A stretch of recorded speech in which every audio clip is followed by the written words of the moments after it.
Subscribe to our YouTube channel and press the bell icon to get the latest updates. Hello everybody, welcome to Daily News Simplified, an answer to what, why and how of newspaper reading.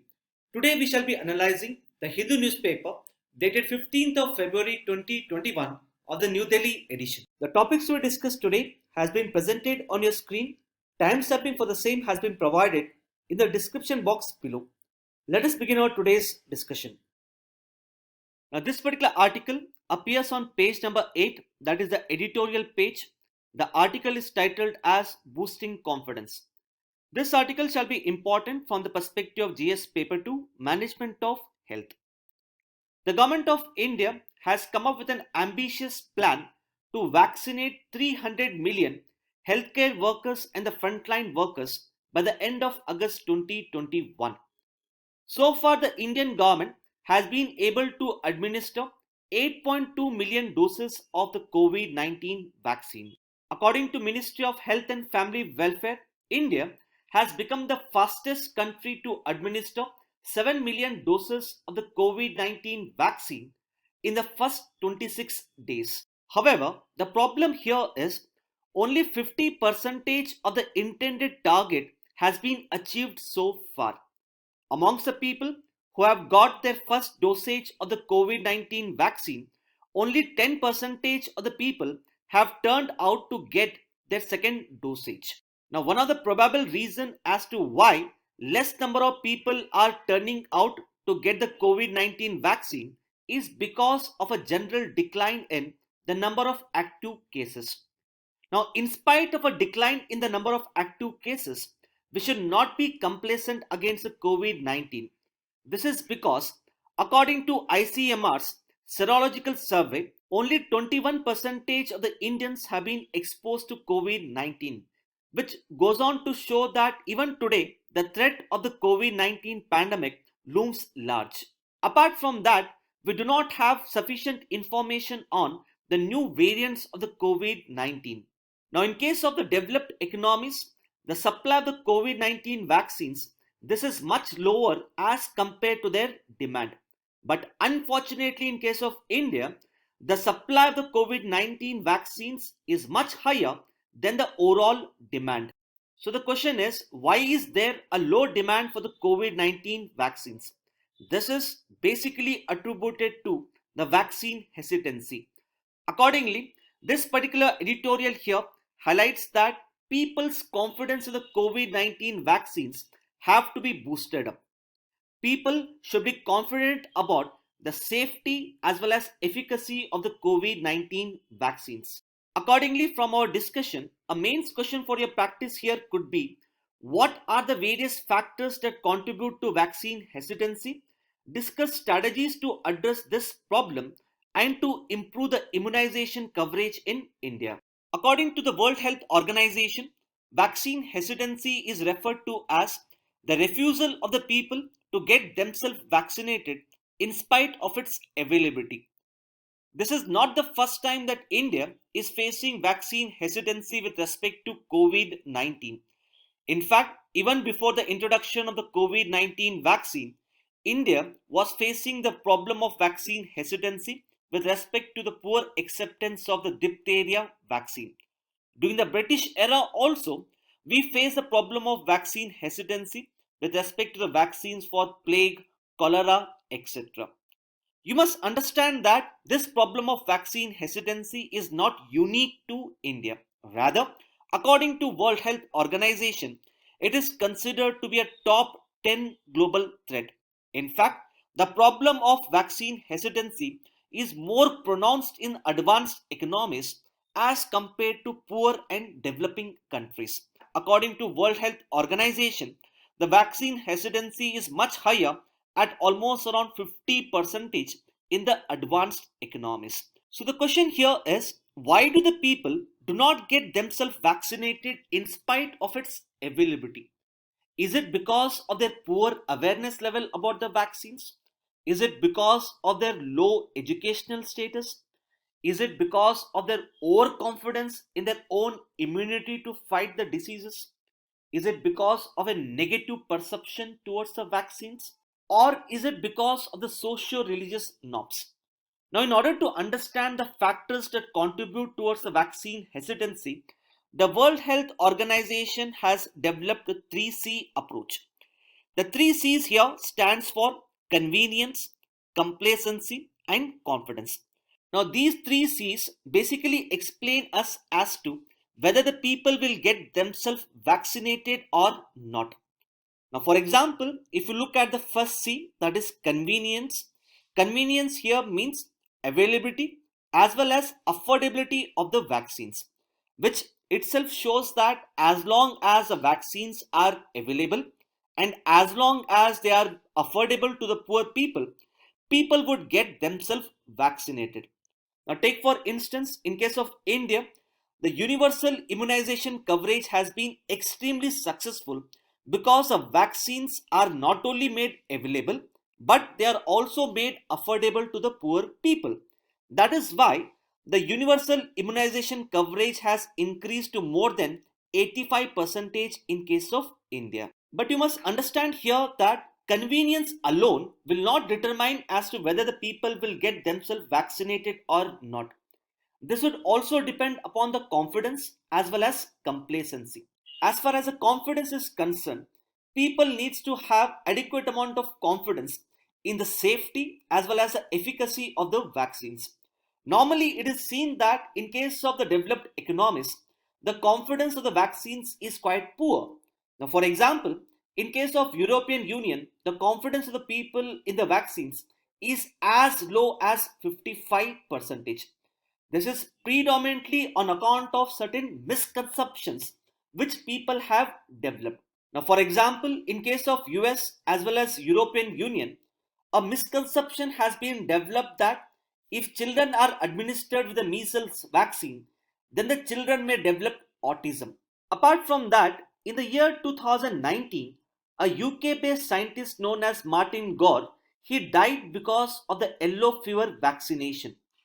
Even though this was one in a million incident, the death of the UK-based scientist in turn led to the erosion of the trust of the people in the yellow fever vaccines. The third C stands for complacency. Now, the complacency here basically means that people might become complacent about the vaccine and hence they may not get themselves vaccinated. Now, this complacency can be developed because of political factors, socio-economic factors, or the religious factors.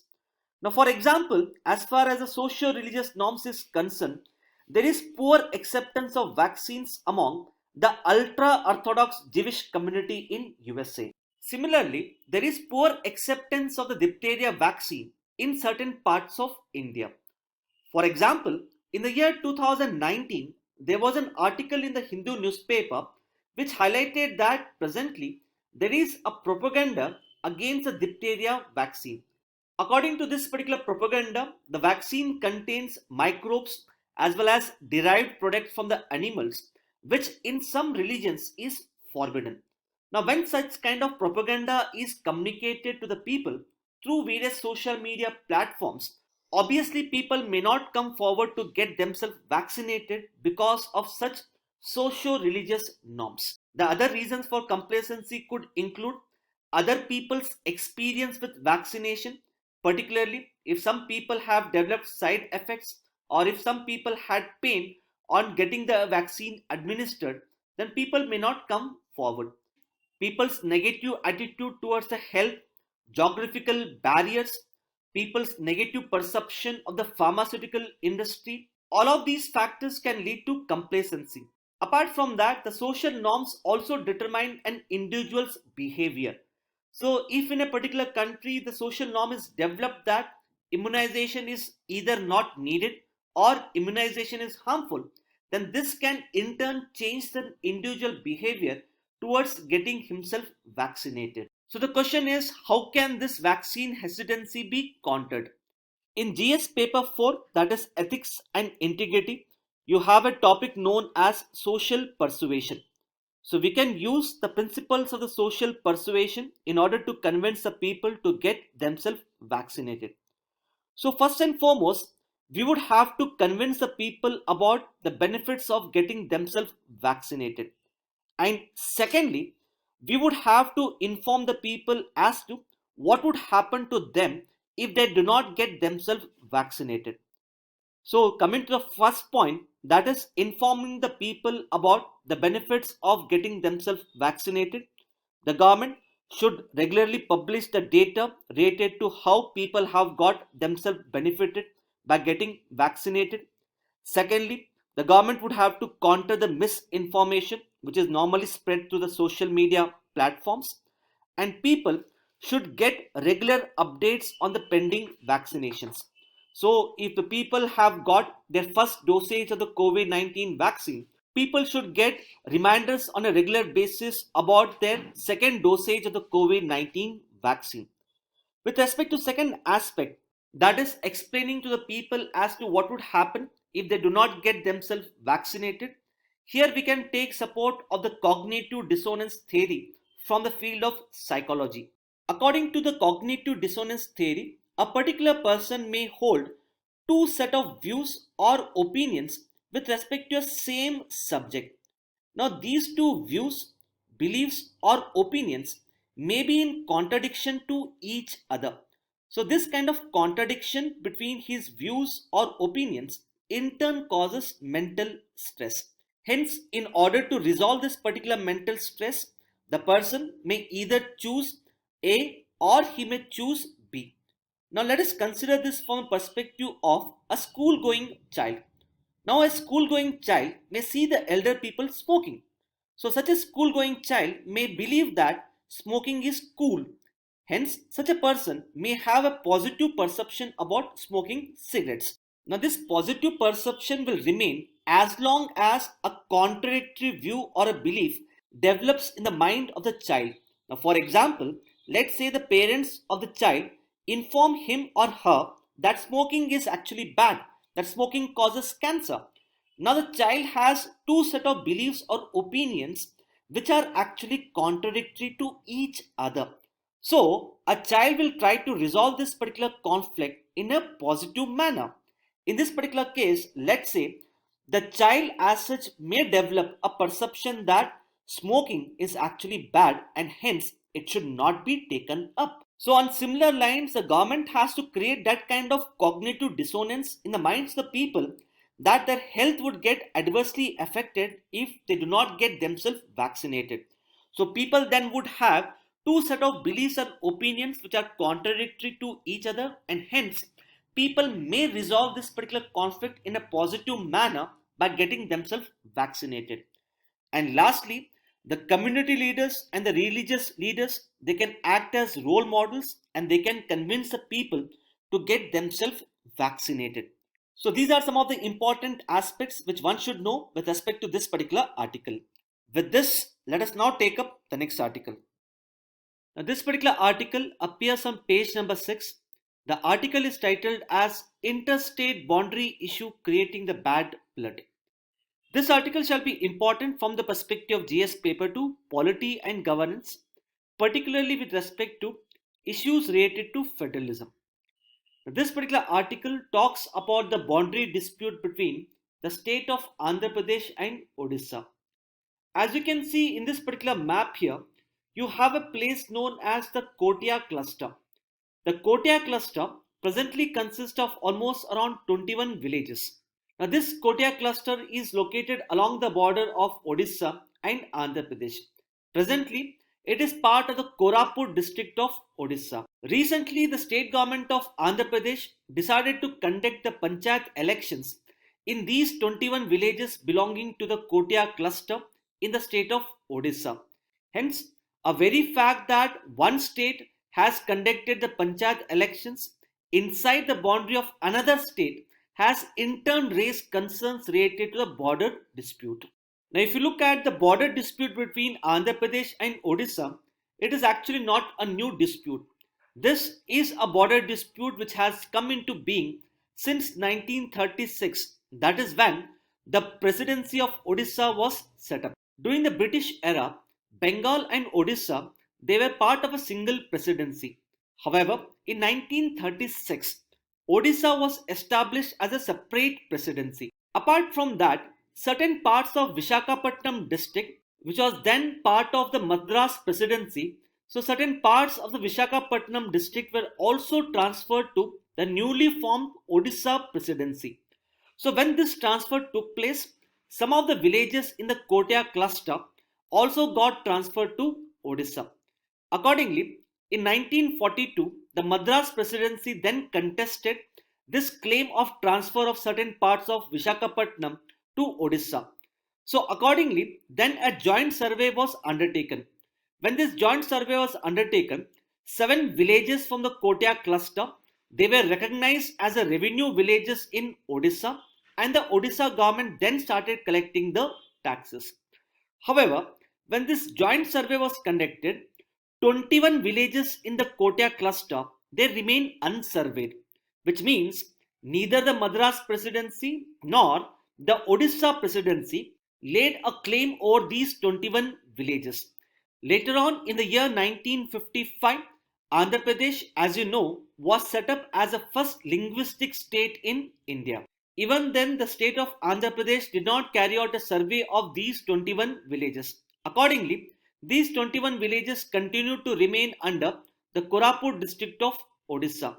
Now, one unique aspect of the people living in these 21 villages of the Kotia cluster is that these people are registered as voters in assembly as well as Lok Sabha elections in both Andhra Pradesh as well as Odisha. Since they are registered as voters, the people here claim benefits from both the state governments. So since this particular area was disputed in 1980s, Odisha government then filed a petition before the Supreme Court. Accordingly, in the year 2006, the Supreme Court of India ruled that the Parliament has to take an appropriate call with respect to resolution of the border dispute between these two states. And until that happens, the Supreme Court asked both these state governments to maintain the status quo on these 21 villages. In spite of the Supreme Court order to maintain the status quo, as highlighted before, the government of Andhra Pradesh has gone ahead and conducted the panchayat elections. This, according to Odisha government, is in clear violation of the Supreme Court order.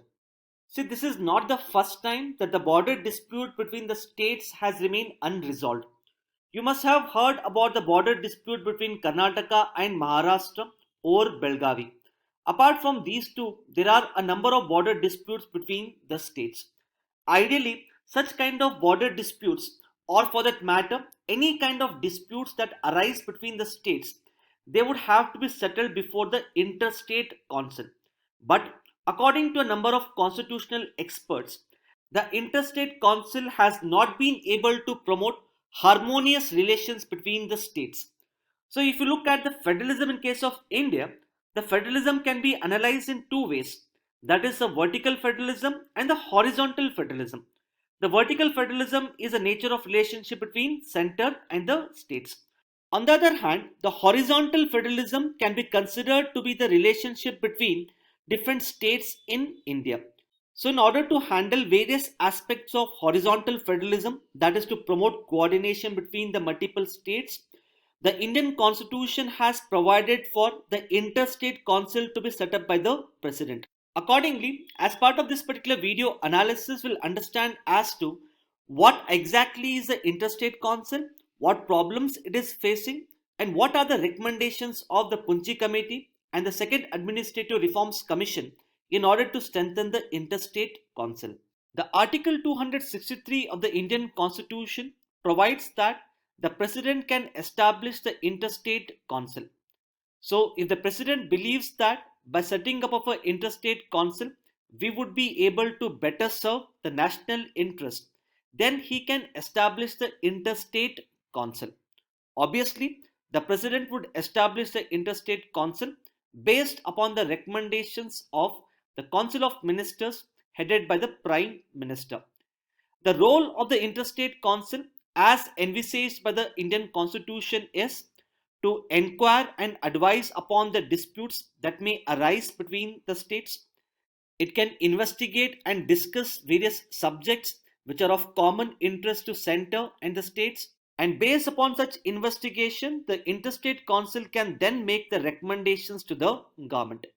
So as you can see, the interstate council, it is basically a recommendatory body which is required to be set up by the Indian president.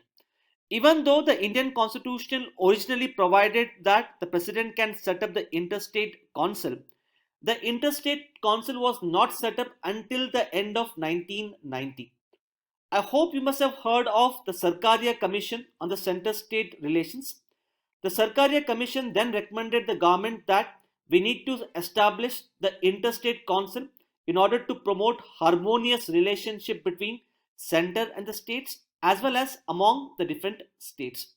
Accordingly, based upon the recommendations of the Sarkaria Commission, the Interstate Council was set up by the President through an order. The Interstate Council is headed by the Prime Minister. It comprises of the Chief Ministers of all the states. It comprises of the Chief Ministers of the Union Territories that have the legislative assemblies. It also includes the administrators of the Union Territories and 6 cabinet ministers who would be nominated by the Prime Minister. See, we should understand the importance of the Interstate Council, particularly with respect to promotion of vertical federalism and the horizontal federalism. In order to solve the multifaceted problems between the center and states, we need to have an empowered interstate council. Now, particularly, a number of issues have arisen between the center and states as well as among the different states in India. Now, for example, one of the most recurring issue between the center and states is over the controversial role of governor. Similarly, issues have arisen between the center and the states, particularly with respect to the Citizenship Amendment Act or the recently passed Farm Acts. Hence, in order to sort out these contentious issues, we need an empowered interstate council. Similarly, a number of border disputes have arisen between the states in India. These border disputes can better be handled before the interstate council. So, in a federal country such as India, institutional frameworks such as interstate council can improve the overall coordination between the multiple tiers of the government, improve the federal structure, and thus promote growth and development. However, the interstate council faces a number of problems and challenges. The first problem here is that the interstate council has remained quite underutilized. See, as highlighted before, the interstate council was actually established in the year 1990, but no meetings of the interstate councils were held for almost 12 years between 2005 to 2017. In fact, since its establishment in the year 1990, so far only 11 to 12 meetings of the interstate council have been held. Secondly, the recommendations given by the interstate council are non-binding, which in a way reduces its effectiveness as well as role. Thirdly, according to the President Order issued in 1990, the Interstate Council can seek assistance of the external experts, particularly from the field of law, economics, political science, etc. Now, for example, with respect to the introduction of the Farm Acts, if the Interstate Council had taken the assistance of the economists in order to understand their impact, then in that particular case, the Interstate Council would have brought the center and states on the same platform. It would have taken the recommendations of the economists into account. The states would have understood the positive impact of the Farm Acts, and thus this would have led to a greater amount of consensus with respect to the recently passed Farm Acts. So whatever issues are raised with some of the states in case of India, these issues might not have raised if the center had used the interstate council appropriately. Nextly, the Supreme Court of India had ruled that the interstate council should have an adjudicating role in order to solve the disputes between the states. However, the interstate council has no adjudicating role.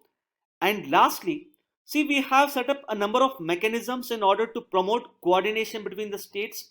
These include Niti Aayog and zonal councils. Presently, there is lack of proper coordination between the interstate council and these entities which have been established. So what should be done in order to build consensus on the contentious issues?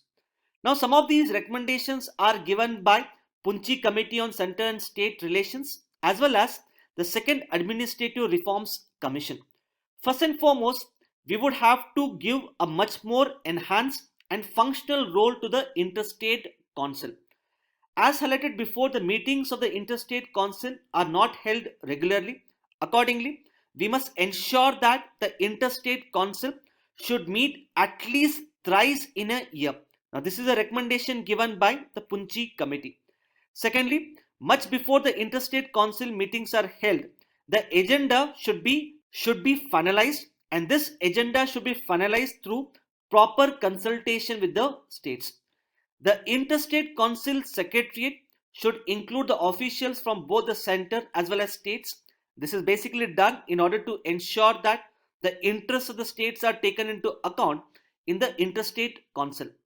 Apart from that, whenever the center is introducing a bill on the concurrent list, and if such introduction of a bill on the concurrent list is going against the interests of the states, or if there is opposition to the introduction of such a bill, then in that particular case, the center can take the views as well as opinions of the Interstate Council. So once the center takes the views and opinions of the Interstate Council, the center can then decide as to whether such a bill should be changed or not. So in a way, the center can use the Interstate Council as a kind of forum to build consensus with the states even before the introduction of a bill on the concurrent list. As far as working mechanism is concerned, according to second ARC, the decisions of the Interstate Council should be taken by consensus, and where the consensus is not feasible, the decisions can be taken by majority. Apart from that, in order to resolve the contentious issues, the Interstate Council should set up an empowered committee of ministers.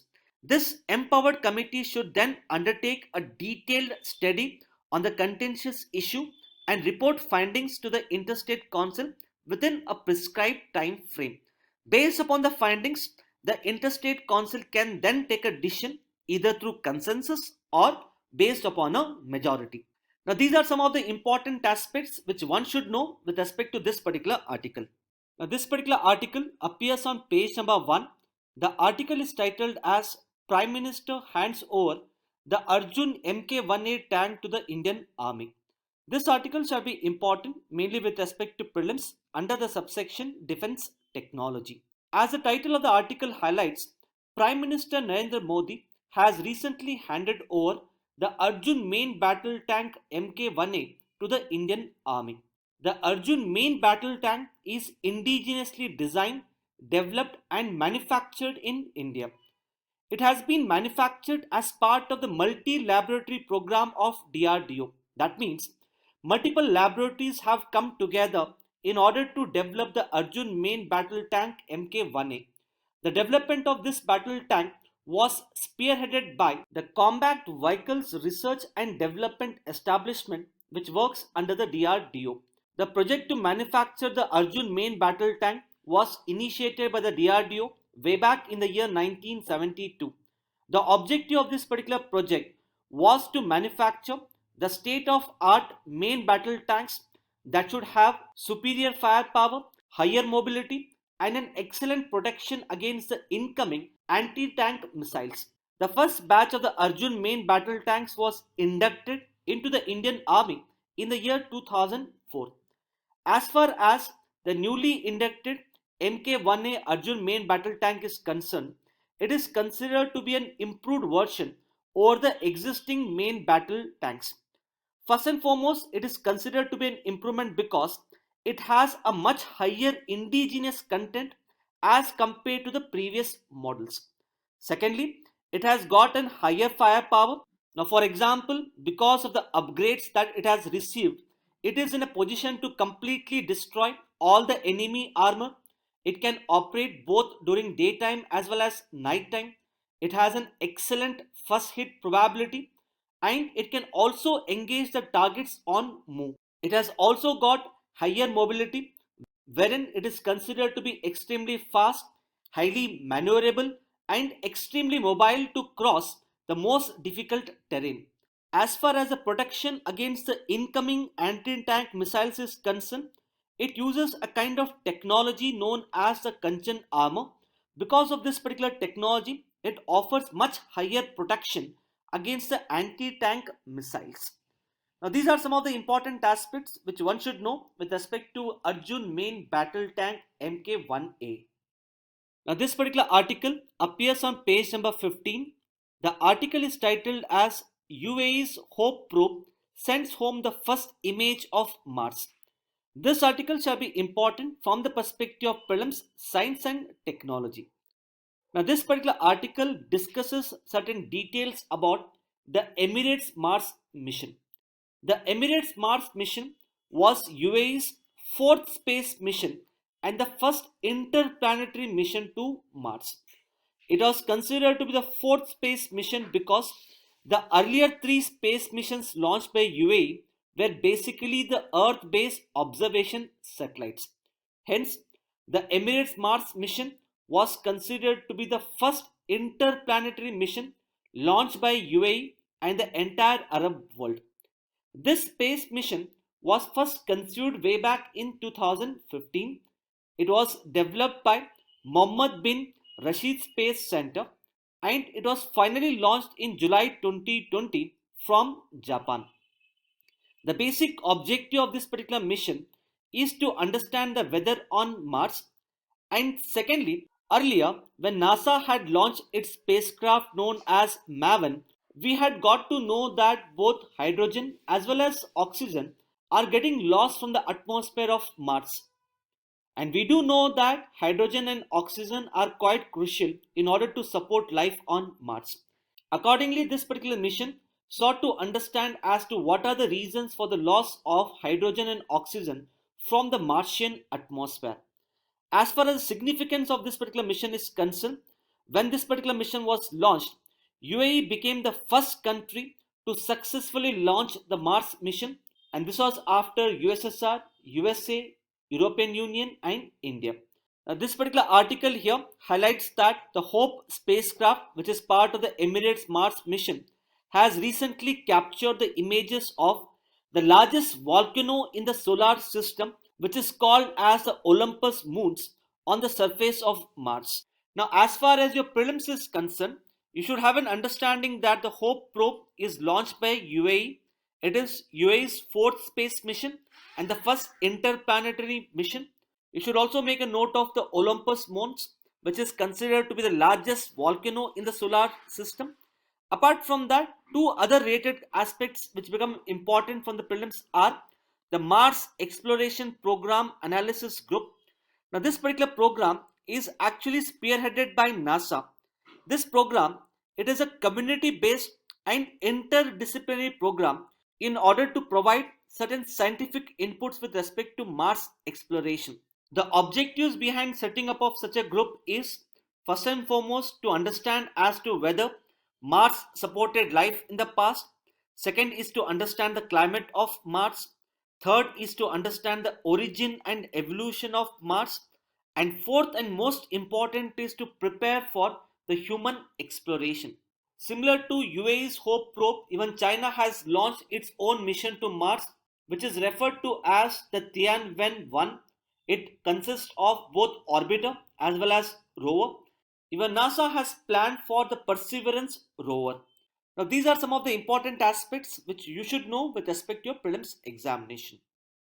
Now, this particular article appears on page number 10. The article is titled as Fossils of Dickinsonia Found at the Bhimbetka Caves. Now, this particular article is important because a related question has been asked in prelims 2019 related to Denisovan. The question in the prelims 2019 was, the word Denisovan is sometimes mentioned in media in reference to. The answer to this particular question was an early human species. Now, this particular article highlights that recently researchers have discovered three fossils of Dickinsonia in Bhimbetka caves located in the state of Madhya Pradesh. As you can see on your screen here, Dickinsonia is considered to be one of the most complex and most mysterious organisms that lived on the surface of the earth almost around 150 million years ago.